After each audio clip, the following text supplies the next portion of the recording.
জীবনের কোনো ক্ষেত্রে হতাশ হওয়ার কোনো সুযোগ নাই। আজকে পারিবারিক ভাঙন বলেন, ব্যক্তি পর্যায়ের আত্মিক ধ্বংসই বলেন, সমাজের বিপর্যয় বলেন, যাই বলেন, পিছনে একটা বড় কারণ আছে। সেটা হলো আল্লাহ থেকে দূরে থাকা মানুষ, আল্লাহ থেকে হতাশ হয়ে যাওয়া। আর এই কাজটা শয়তান করিয়েছে মানুষকে আল্লাহ থেকে দূরে সরানোর জন্য।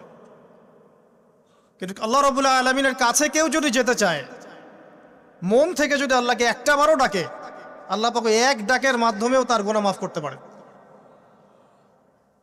দুজন ব্যক্তির ঘটনা পড়লাম। একজন ব্যক্তি প্রচণ্ড রকম আবেদ, প্রচুর ইবাদত করে। আপনারা জানেন ইবলিসও কিন্তু আবেদ ছিল, ইবলিস কিন্তু প্রচুর ইবাদত করেছে। এখন ওই ব্যক্তির একজন বন্ধু ছিল, এটা বানু ইসরাইলদের ঘটনা। তো সেই বন্ধু পাপী ছিল, বিভিন্ন কবিরা গুনাহ করত। আর এই আবেদ ব্যক্তি বারবার তাকে নসিহত করত, গুনাহ ছেড়ে দাও, তুমি পাপ করছো, গুনাহ ছেড়ে দাও। তখন সেই ব্যক্তি যে পাপ করছে সে বলতো যে আল্লাহ কি তোমাকে আমার রক্ষক বানিয়েছেন? আল্লাহ কি তোমাকে আমার উপর দারোগা বানিয়েছেন? আমাকে আল্লাহর হাতে ছেড়ে দাও, আমাকে নসিহত করতে শোনা। একদিন এই আবেদ ব্যক্তি তার বন্ধুকে একটা জঘন্য পাপ করতে দেখলো, এমন একটা পাপ যেটা দেখে তার মনে ধারণা আসলো এটা চরম জঘন্য একটা কাজ। তখন সে মুখ ফসকে বলে ফেলল যে আল্লাহ তোকে আর মাফ করবে না, আল্লাহ তোকে জান্নাত দিবে না। আল্লাহ রাব্বুল আলামিন মালাকুল মউতকে এই দুজনের কাছে পাঠালেন, দুজনের রূহকে কবজ করা হলো। এবার আল্লাহ পাক তার সামনে তাদেরকে উপস্থাপন করে বললেন যে তোমাকে আমার রহমত সম্পর্কে কে গ্যারান্টি দিয়েছে যে আমি কাউকে রহমত করব কি করব না? যাও, আমি তোমাকে জাহান্নামে পাঠালাম, ওই ব্যক্তি যে আমার রহমত প্রত্যাশা করেছে আমি তাকে জান্নাত দিয়ে দিলাম। দেখুন, এই হাদিসটা শুনলে মনে হয় বাহ্যিক হয়তোবা মুখের একটা কথার কারণেই সে জাহান্নামে চলে গেল। আসলে বিষয়টা এমন নয়। বিষয়টা আমি আপনাকে বোঝাচ্ছি। বিষয়টা হচ্ছে ইবলিসের মতো। ইবলিস কিন্তু শুধু মন থেকেই বলেনি যে খলাকতানি মিন নার ওয়া খলাকতাহু মিন তিন, আমি কেন তাকে সেজদা করব আদমকে, আদম তো মাটির তৈরি আর আমি তো আগুনের তৈরি। এটা ইবলিসের শুধু মৌখিক স্টেটমেন্ট ছিল না, কারণ কি ছিল? আবা ওয়াস্তাকবার, সে উদ্ধত হয়েছিল, অহংকার প্রদর্শন করেছিল। ভিতর থেকে ইন্টারনালি সে অহংকারী ছিল, সে আন্ডার এস্টিমেট করে কথাটা বলেছে, শুধু মৌখিকভাবে বলে নাই। কিন্তু ঠিক এই ব্যক্তির ঘটনা এমনই, সে মন থেকে অহংকারী হয়ে উঠেছিল, যদিও বা সে আবেদ ছিল। এখানে আমরা যারা প্র্যাকটিসিং মুসলিম হওয়ার চেষ্টা করছি, আমাদের জন্য এখানে নিদর্শন আছে। 5 ওয়াক্ত নামাজ পড়েই ভেবে বসবেন না যে অনেক কিছু করে ফেলছে, এক চিল্লা দিয়ে মনে করে ফেলবেন না যে দিনের জন্য অনেক কিছু করে ফেলছে। একটা হজ করেছেন, ওমরা করেছেন, সিয়াম রেখেছেন, দিনের জন্য দান সদকা করেছেন, একটা মাদ্রাসা মসজিদ করেছেন, ভেবে বসবেন না আপনি সব অনেক কিছু করে ফেলেছেন এবং অন্যরা সব ককরোচ তেলাপোকা, ওরা জাহান্নামে যাবে, এমনটা মনে করবেন। জানি না আমরা যে কার আমলের কতটুকু আল্লাহর কাছে কবুল হচ্ছে। তো এখানে এই ব্যক্তির সমস্যা ছিল এই, সে নিজের আমলটাকে অনেক ভারী মনে করছিল এবং সে স্টেটমেন্ট দিয়ে ফেললো যে তোকে আল্লাহ পাক মাফ করবে না। এই একটা কথা মন থেকে বলার কারণে তার ইহকাল পরকাল দুটা বরবাদ হয়ে গেল, সে জাহান্নামে চলে গেল। ঠিক আরেক ব্যক্তির ঘটনা আছে এমন, এগুলো সবগুলো রেফারেন্স আছে। এক ব্যক্তি প্রচুর ইবাদত করত, আল্লাহ পাক তার ইবাদত করার জন্যে পাহাড়ের চূড়ায় একটা সুন্দর ব্যবস্থাও করে দিয়েছিলেন। সেখানে ডালিম গাছ হতো, ঝর্ণা আসতো, খাবারের কোনো অভাব নাই। হাদিস এসেছে 500 বছর সে ইবাদত করেছে। কত বছর? কিয়ামতের মাঠে এই ব্যক্তির অবস্থা এমন হবে, তাকে জান্নাতে প্রবেশ করানোর জন্য নিয়ে যেতে বলা হবে, যাও আমার রহমতে জান্নাতে চলে যাও। আল্লাহ পাক তাকে এই কথাটা বলবেন, কিন্তু এই ব্যক্তি বলবে আমার আমলের কারণে, আল্লাহ পাক বলবেন আমার রহমতে জান্নাতে চলে যাও। ব্যক্তি বলবে আমার আমলের কারণে। আল্লাহ রাব্বুল আলামিন তখন তাকে দেওয়া সমস্ত নেয়ামতগুলোকে এক পাল্লায় করবেন আর তার সমস্ত আমলকে আরেক পাল্লায় করবেন। তারপর দেখা যাবে আল্লাহর সমস্ত নেয়ামত তার একটা চোখের সমান হয় নাই। কথা কি বুঝতে পারছেন? একটা চোখের যে নেয়ামত আল্লাহ পাকের, সমস্ত আমল ও 500 বছরের ইবাদত এতটুকু হয়নি। তারপর তাকে বলা হবে ওকে জাহান্নামে নিয়ে যাও। এবার জাহান্নামে যাওয়ার সময় সে বলবে, আল্লাহ তোমার রহমতে আমাকে মাফ করে দাও। তখন আল্লাহ পাক তাকে আবার ডেকে নিয়ে আসবে, বলবেন যে তোমাকে যে আমি ইবাদত করার জায়গা করে দিয়েছিলাম, এটা কি তুমি নিজে করেছো না আমি করেছি? সে বলবে আপনি করেছেন। তোমাকে যে আমি সৃষ্টি করেছিলাম তখন কি তুমি কোন আমল করেছিলে? বলবে না। তাহলে তোমাকে যে সৃষ্টি করেছি আমি, এটা কি তোমার আমলের কারণে? না। তোমাকে সারা দুনিয়াতে এত নিয়ামত দিয়েছি, এটা কি তোমার আমলের কারণে? সে বলবে না। তখন তাকে জান্নাতে প্রবেশ করানো হবে। কিয়ামতের মাঠে এমন অনেক ঘটনা ঘটবে যেটা আমাদের চিন্তার বাইরে। আরেকজন ব্যক্তিকে ডেকে আনা হবে, যে ব্যক্তি একটা দুটা নয় বরং 100টা খুন করেছে। সে 99 জন মানুষকে হত্যা করার পর ফতোয়া খুঁজে বেড়াচ্ছিল যে আমার তওবা কবুল হবে কিনা। একজন আবেদের কাছে গিয়েছে। আবেদ আর আলেম কিন্তু এক জিনিস না। আবেদ মানে যে প্রচুর ইবাদত করে, তার জ্ঞান কম, সে শুধু জানে কিভাবে ইবাদত করতে হয়। আলেম হচ্ছে সে যে শরীয়তের গভীর জ্ঞান জানে, আবার ইবাদতও করে। আবার যারা জ্ঞান আছে আমল নাই, সেও কিন্তু প্রকৃত আলেম না। প্রচুর জ্ঞান আছে কিন্তু জ্ঞান অনুযায়ী আমল করে না, সেও কিন্তু প্রকৃত আলেম নন। এবার আসেন তো, এই আবেদের কাছে গিয়ে সে বলছে আমার কি ক্ষমা হবে? আমি 99টা খুন করেছি। সে বলল তোমার আবার ক্ষমা? তোমার ক্ষমা নাই। তখন এই ব্যক্তি এই আবেদকে হত্যা করে 100টা খুন পূর্ণ করলো, ওকেও সে মেরে ফেলছে। আমার ক্ষমাই হবে না তো তোর বেঁচে থাকার কি দরকার, তুইও মর। কি বুঝতে পারলেন? বর্তমান বিশ্বের উগ্র মাথার পলিটিশিয়ানদের মতো অবস্থা। আমার দেশের সমস্যা, তোর দেশ পারমাণবিক বোমের উড়াই দিব, মানে এরকম একটা অবস্থা। তো আল্লাহ রাব্বুল আলামিন এই ব্যক্তির মধ্যে একটা চেতনা তৈরি করলেন যে আমাকে তওবা করতে হবে। সে তখন সার্চ করতে লাগলো আরো কোনো আলেম আছে কিনা। এরপর অনেক দূরে একজন আলেমের সন্ধান পাওয়া গেল। সে সেখানে গেল, তাকে গিয়ে বলল আমার কি ক্ষমা হবে? সে আলেম তাকে বলল হ্যাঁ, তোমারও ক্ষমা হতে পারে, যাও তুমি ইস্তেগফার করো এবং এই এলাকা থেকে অন্য এলাকায় চলে যাও। মানে যে এলাকায় তুমি অনেক দিন ছিলে, যেখানে তুমি অনেক পাপ কাজ করেছো, এখানে থাকার দরকার নাই। তওবা করে তুমি অন্য কোথাও চলে যাও, নতুন একটা জীবন শুরু করো। এখানে থাকলে হবে কি, তোমার স্মৃতিগুলো তোমাকে তাড়িয়ে বেড়াবে এবং মানুষ তোমাকে খারাপ নজরে দেখতেই থাকবে, তুমি তখন কষ্ট পাবে। এই জন্য তুমি চলে যাও। তো চলে যেতে যেতে সে রাস্তায় ইন্তেকাল করে। এবার তার রূহ নিবে কে? এই জন্য দুদল ফেরেশতা আসছেন, জান্নাতি এবং জাহান্নামী। তাদের মধ্যে বাক বিতরটা হচ্ছে কে রূহ নিয়ে যাবে। তো জাহান্নামের ফেরেশতারা বলছেন সে এতগুলো খুন করেছে, তার রূহটা আমরা নিব। আর জান্নাতি ফেরেশতারা বলছেন না, সে তওবা করতে এসেছিল, অতএব সে আল্লাহর অভিমুখী হয়েছে, তার রূহটা আমরা নিব। আল্লাহ পাক এখানে একটা কৌশল করলেন। আল্লাহ পাক ফেরেশতাদেরকে বললেন তোমরা রাস্তাটাকে পরিমাপ করে দেখো, যেদিকে যাচ্ছিল তার পরিমাপ বেশি নাকি যেখান থেকে এসেছে ওর পরিমাণ বেশি। আল্লাহ পাক জমিনকে আদেশ করলেন হে জমিন তুমি প্রশস্ত হয়ে যাও। এবার পরিমাপ করে দেখা গেল সে তওবার দিকে আসছিল, এর পরিমাণটা বেশি। এই একটা কাজের ওসিলা আল্লাহ পাক তাকে মাফ করে দিলেন। মনে রাখবেন এটা মৌখিক বিষয় ছিল না, সে মন থেকে ভিতর থেকে কিন্তু সে আল্লাহর প্রতি অনুগত হয়েছিল। এই মনের বিষয়টা আল্লাহ ছাড়া কেউ জানে না। আপনি দেখতে পারেন সমাজে অনেকে দাড়ি টুপি পাগড়ি জুব্বা সব লাগিয়ে ঘুরছে, তো বিশ্বাস করেন তাদের মনটা এমনও হতে পারে যে জানোয়ারের চেয়েও কুৎসিত, এমনও হতে পারে। আবার আপনি দেখবেন সমাজে এমন অনেক মানুষ ঘুরছে যারা হয়তো অনেক পাপে লিপ্ত মনে হচ্ছে, কিন্তু মনের মধ্যে সততা আছে। আর যার মনের মধ্যে সততা আছে আল্লাহ পাক কোনো না কোনো দিন ইনশাআল্লাহ তাকে হেদায়েত দিবে। এটা আমরা আমাদের অভিজ্ঞতা থেকেও দেখেছি। এমন অনেক মানুষকে আমরা দেখেছি যে ড্রাগ অ্যাডিক্টেড ছিল, মিউজিক করেছে, হারাম সম্পর্কের মধ্যে ছিল, নামাজ ঠিক মতো পড়ে নাই, কিন্তু যখনই আল্লাহর কথা আলোচনা হতো দেখতাম সে খুবই শান্তভাবে মন থেকে কথা শুনছে। এই কথা শুনতে শুনতে শুনতে একদিন মাশাআল্লাহ এখন দেখবেন যে চিল্লা দিয়ে বেড়াচ্ছে বিভিন্ন মসজিদে। আল্লাহ হেদায়েত দিয়েছে, সব ছেড়ে দিয়েছে। এরকম মানুষের অভাব নাই কিন্তু সমাজে। তো এখানে আল্লাহ পাকের রহমত বা দয়ার একটা উজ্জ্বল দৃষ্টান্ত দেখতে পারবেন। ঠিক এরকম আরও একটা ঘটনা আছে বনু ইসরাইলের। এক ব্যক্তি এত পাপ করেছে যে শেষে মৃত্যুর সময় সে সন্তানদেরকে ডাকছে, ডেকে বলছে যে আমি যখন মারা যাব আমার লাশটাকে তোমরা কবর দিও না, যদি আল্লাহ পাক আমাকে ধরতে পারেন তাহলে খবর আছে আমার।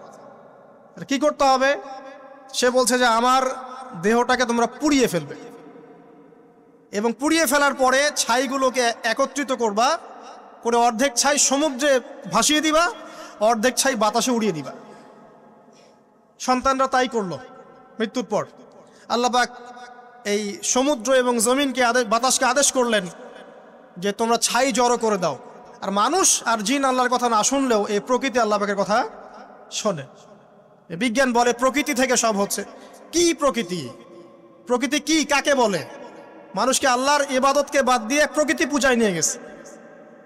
এই পুরো প্রকৃতি আর মহাবিশ্ব এক আল্লাহর ইবাদত করে।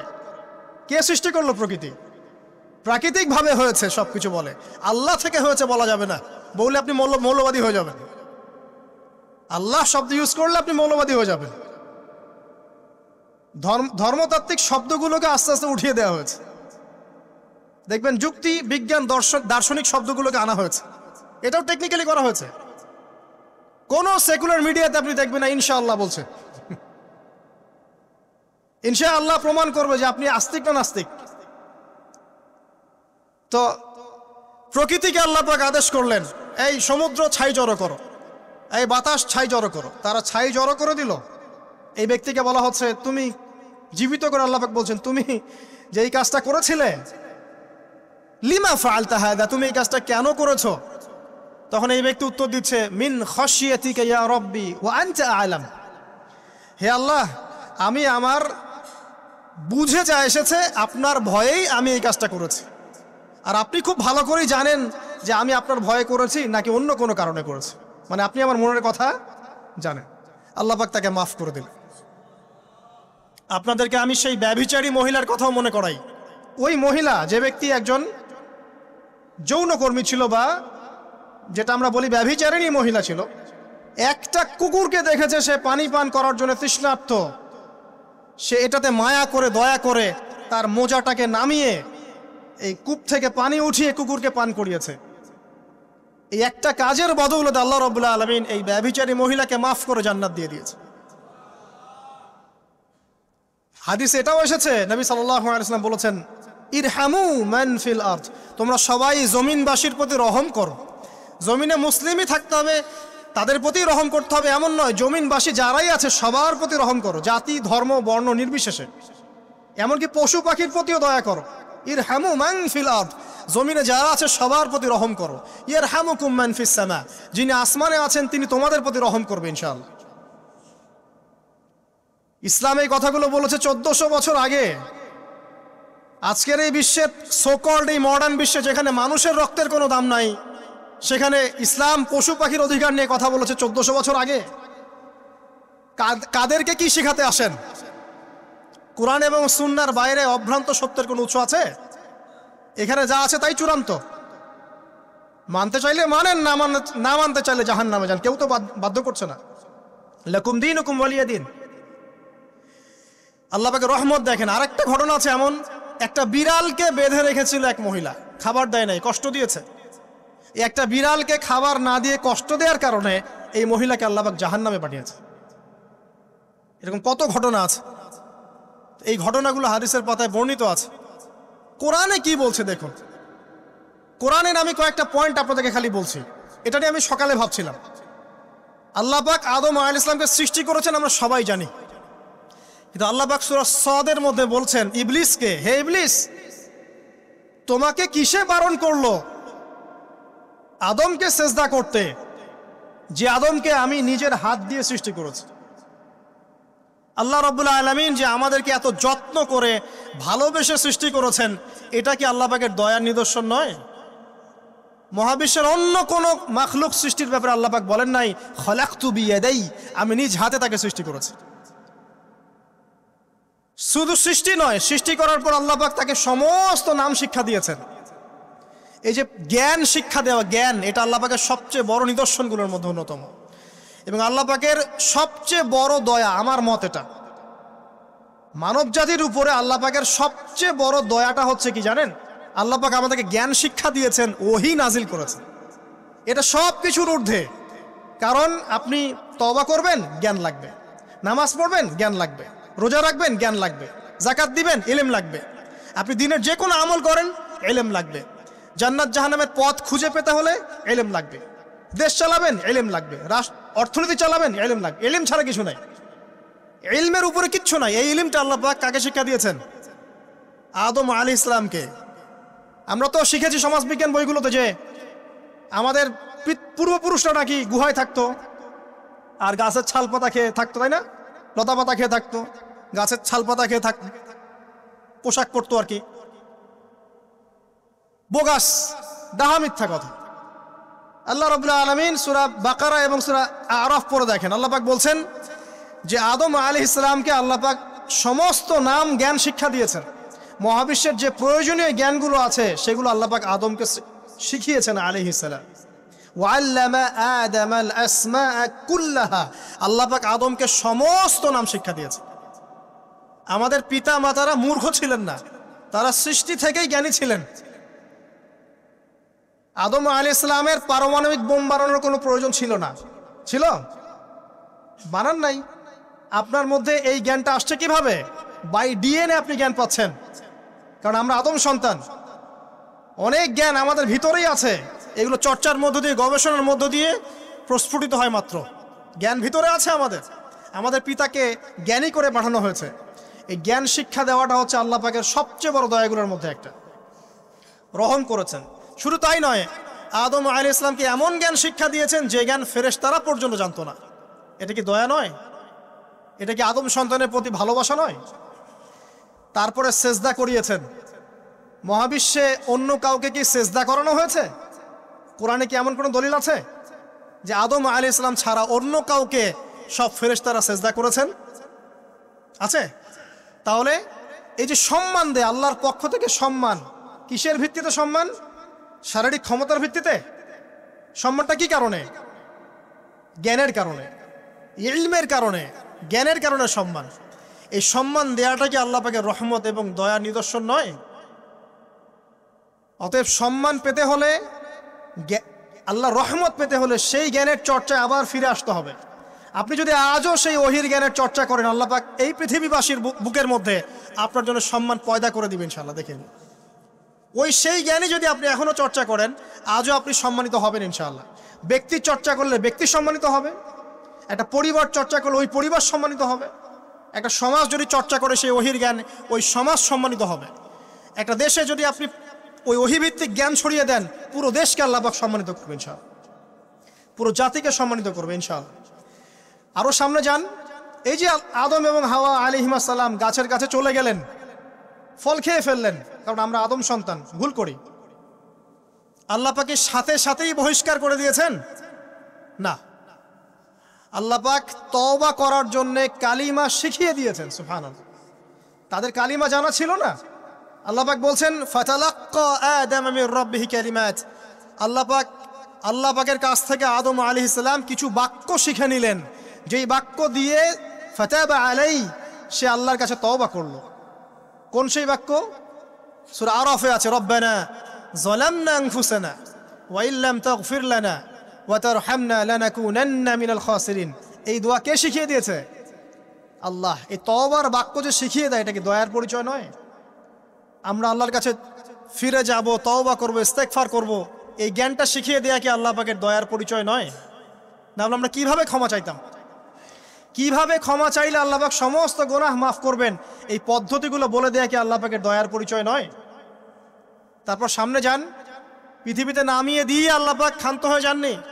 আল্লাহ রাব্বুল আলামিন আসমান থেকে হেদায়েতের গ্রন্থ পাঠিয়েছেন, বলেছেন এই গ্রন্থের মধ্যে যা আছে মেনে চললে তোমরা আবার জান্নাতে ফিরে আসবে ইনশাআল্লাহ। আল্লাহ পাক আদম এবং হাওয়া আলাইহিস সালাম এবং আদম সন্তান সবাইকেই সৃষ্টি করেছেন, উদ্দেশ্য হচ্ছে আল্লাহ পাক আমাদেরকে জান্নাত দিতে চান। আল্লাহ পাক চান যে আমরা যেন জান্নাতে যাই। যদি আমরা জান্নাতে যেতে না পারি পরকালে, একটা কারণে যেতে পারবো না, অনলি একটা কারণ, সেটা হলো আমাদের নিজের দোষে।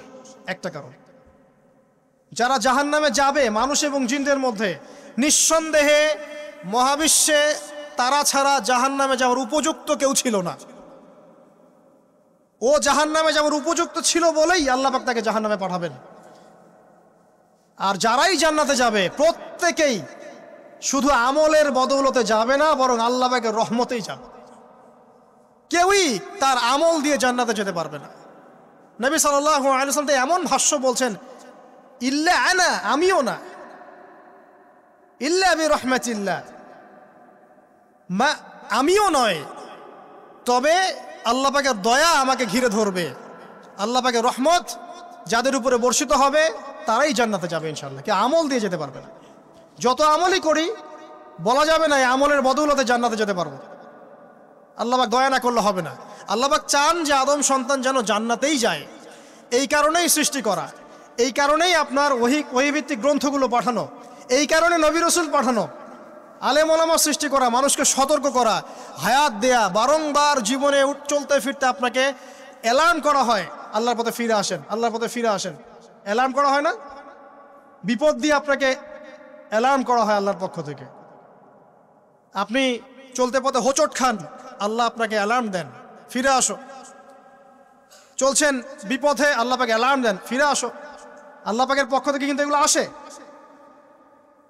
অদ্ভুত একটা হাদিস বললাম, অদ্ভুত বলতে বলছি অ্যামেজিং হাদিস, যে একজন সাহাবী বলছেন, সালমান রাদিয়াল্লাহু আনহু, তিনি বলছেন যে যখন মুমিনের উপর বিপদ আপদ বালা মুসিবত আসে, তখন মুমিনের এই বিপদ আপদ বালা মুসিবত রোগ শোকের বদৌলতে আল্লাহ পাক তার গুনাহগুলোকে মাফ করে দেন এবং তার মর্যাদাকে বাড়িয়ে দেন, এবং সে আল্লাহর দিকে ফিরে আসার অনুশোচনা করার সুযোগ পায়।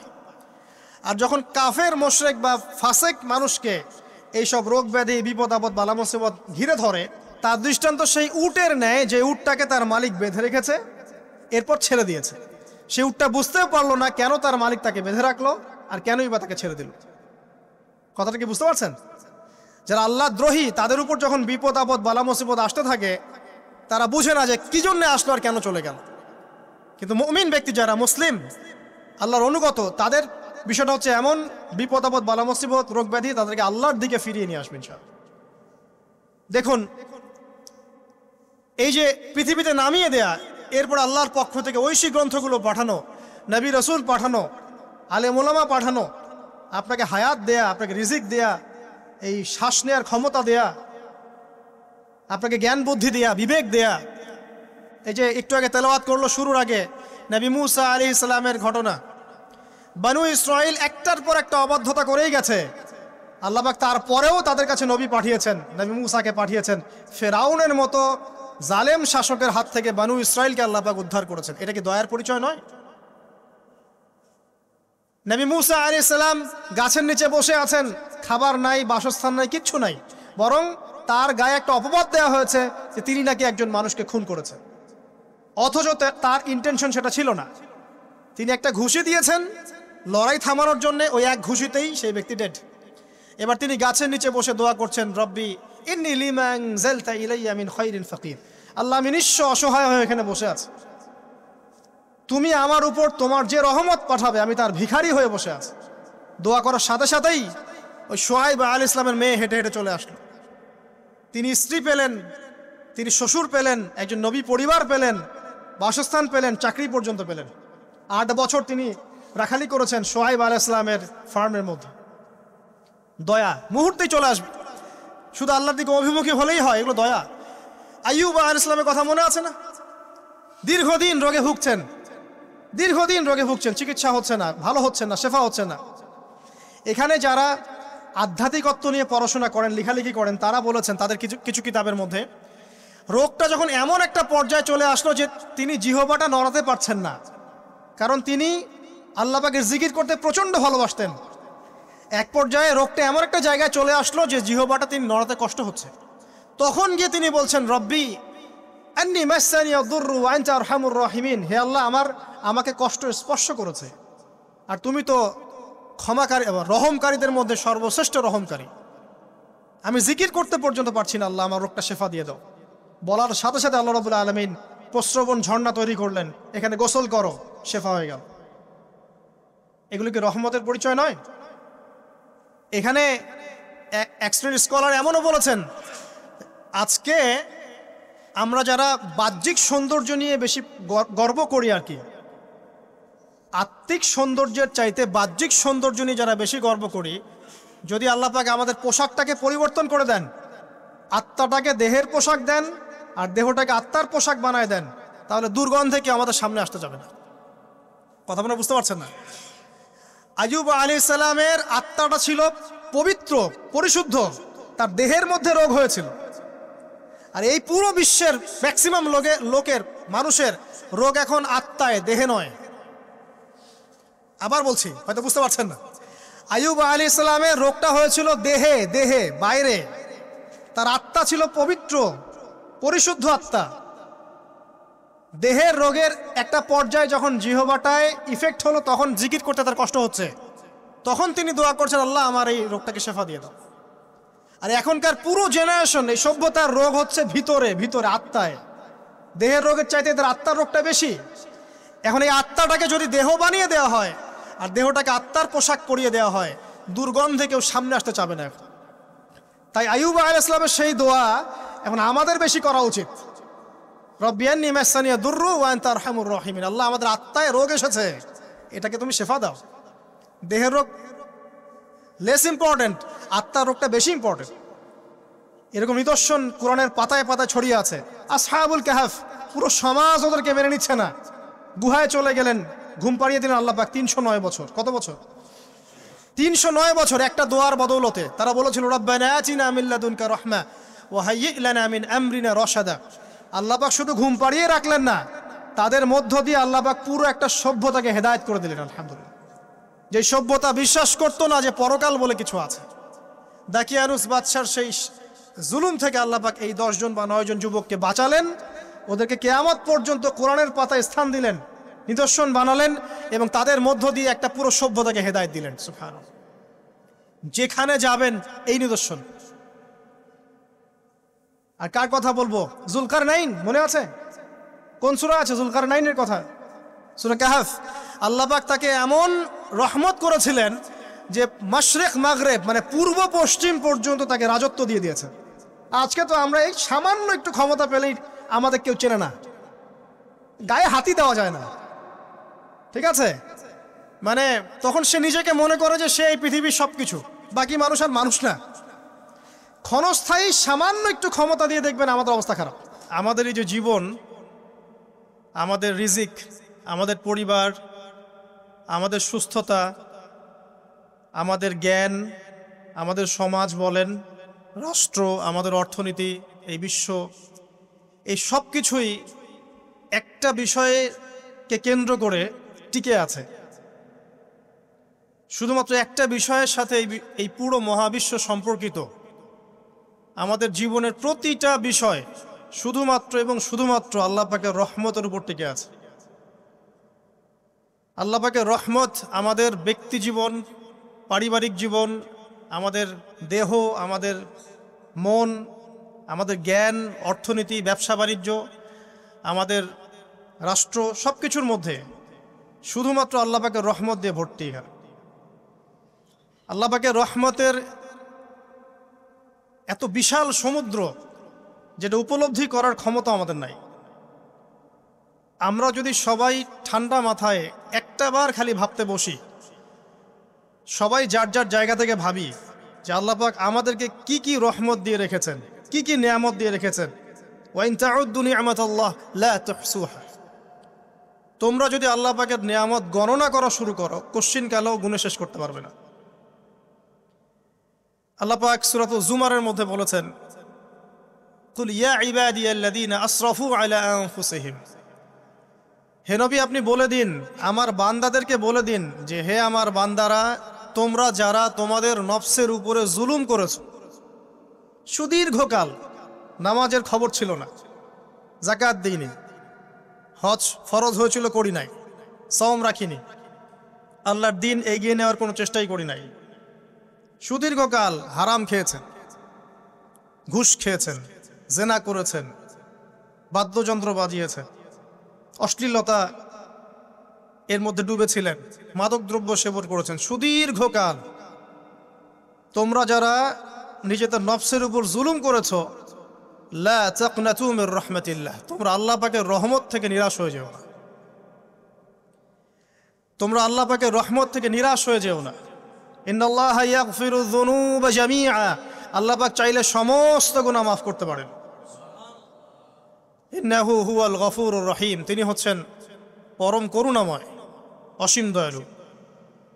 আমি আলোচনা সামনে নিয়ে যাওয়ার আগে আরেকটা বিষয় বলে রাখতে চাই। এই আলোচনাকে একপাক্ষিকভাবে, একপেশেভাবে বুঝে নেওয়ার কোনো সুযোগ নাই। আল্লাহ পাক যেমন পরম করুণাময়, অসীম দয়ালু, ঠিক একইভাবে আল্লাহ রাব্বুল আলামিন শাদীদুল ইকাব, কঠিন শাস্তি দাতাও বটে। এই দুটো বিষয় মাথায় রেখেই আল্লাহর রহমতের আশাও করতে হবে এবং আল্লাহ পাকের গজবের ভয়ও করতে হবে। এর মাঝখানেই হচ্ছে ঈমান। এই জায়গা থেকে আলোচনা বুঝতে হবে। আল্লাহ পাক তৌফিক এনায়েত করুন, আমিন। আমাদেরকে আল্লাহ রাব্বুল আলামিন তার রহমত থেকে নিরাশ হতে বারণ করছেন। যে যত পাপ করেছে জীবনে, যদি একটা বার কেউ যদি আল্লাহ পাককে মন থেকে ডাকে, চোখ দিয়ে ঝরঝর করে পানি পড়ে, আল্লাহ পাককে বলে, সেজদায় গিয়ে পড়ে আল্লাহকে বলে, রব্বিক ফিরলি, আল্লাহ আমাকে মাফ করে দাও, তার মনের মধ্যে যদি সততা থাকে, মন থেকে যদি সেই কথাটা বলে থাকে, আল্লাহ পাক শুধু তাকে ক্ষমাই করবেন না, তার সমস্ত গুনাহগুলোকে আল্লাহ নেকি দিয়ে পরিবর্তন করে দেবেন। একটা হাদিস পড়ছিলাম, নবী করিম সাল্লাল্লাহু আলাইহি ওয়াসাল্লাম তিনি বলছেন যে লাম্মা কাদাল্লাহুল খালক, যখন আল্লাহ রাব্বুল আলামিন এই মহাবিশ্ব সৃষ্টি করেন, তখন আল্লাহ রাব্বুল আলামিন কাতাবা কিতাবান, একটা কিতাব লিখেছেন।